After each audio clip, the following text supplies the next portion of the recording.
All right, Chapter 9, Islamic World and Africa. So the essential questions, some of these will be at the end of your sections, but these three will be on your final test for the chapter.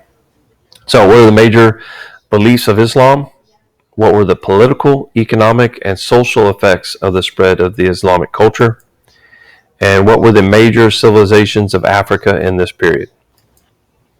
Here are the different terms, which you'll have the Quizlet. Make sure you review your terms before you even take the Part 1 quiz. So Part 1, Islam, the rise of Islam. In the 5th century, a war between the Byzantine and the Persian Empire interrupted overland trade between coming from East Asia. So what happens is a lot of the trade coming in this direction, like from the Silk Road and things like that, it gets stopped. So spices, Chinese silks, and Indian cotton shifted to a sea route connecting India with Arabia and the Red Sea. So now you're actually going to have trade that comes up the Red Sea. So it's going to go to more of a water route. So overland caravans carry goods up the western coast of the Arabian Peninsula. And what happens is, as you have this caravan traveling up the Arabian Peninsula, just like the Silk Road, every place that you stopped became a city or a town and things like that. So, and these were cities that had wells for water. So Mecca was one of the important cities along this route. And in the 7th century, a new religion emerged here. Of course, that's Islam. And what Islam means is the submission. Okay, so submission to the will of God. So within 100 years, Islam grew to control an area larger than the Roman Empire. So the Islamic Empire grew extremely quick. So here is the trade route. Okay, so these are the caravans, and then here's the sea route for trade. Instead of coming over land, coming in from this direction here.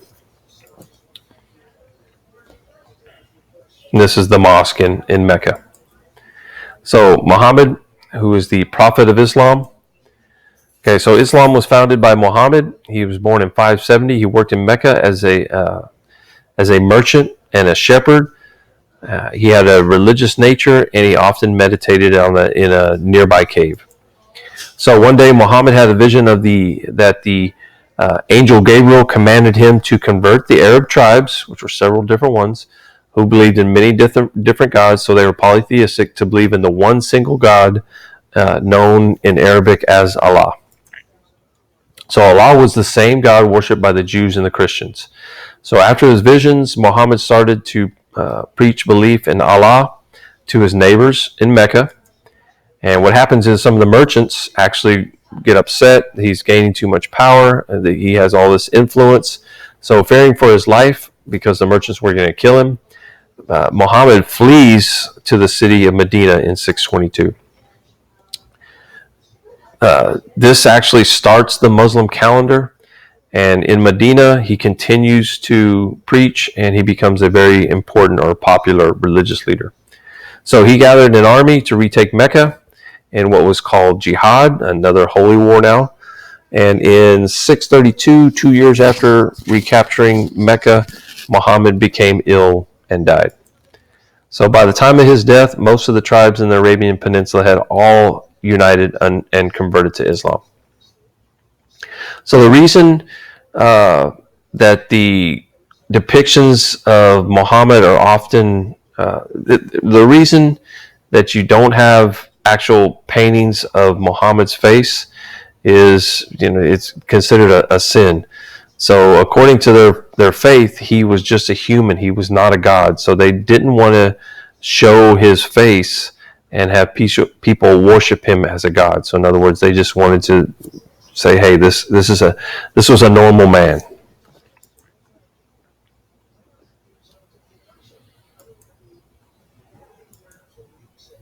So the Quran, and it's spelled two different ways. It's the sacred text of Islam. Muslims believe it's the recorded words revealed to Muhammad by God. So Muhammad memorized these words and taught them to his followers. Then scribes, people who wrote wrote these words down in the Quran. So the Quran contains many references to both Jews and Christians, and it has 114 chapters. It discusses the forms of worship, proper conduct, the treatment of women, along with many other matters. And the fundamental doctrine of the Quran is contained in 2 articles of belief. There is no God but Allah, and Muhammad is his prophet. So the 5 pillars of Islam, in contrast to some religions, Muslims worship God directly. They don't have to have a church leader. They do in a lot of places, but they do not have to. So faith, you have to believe in the one God, Shahada. That's testifying God's oneness. So the declaration that there is no God but Allah and Muhammad is his prophet. So the first one is you have to have faith. Prayer. So they're going to pray 5 times a day, and during these times they're going to face Mecca. And charity. Originally it was a free will donation, so you give whatever you want, but now it's pretty much compulsory. In other words, you're going to do it. So the general rate is 2.5% of your annual income. So whatever you make in a year, 2.5% of that. And this is given to the needy Muslims, and of course it's used for other religious purposes. So fasting, in memory of the revelation of the Quran,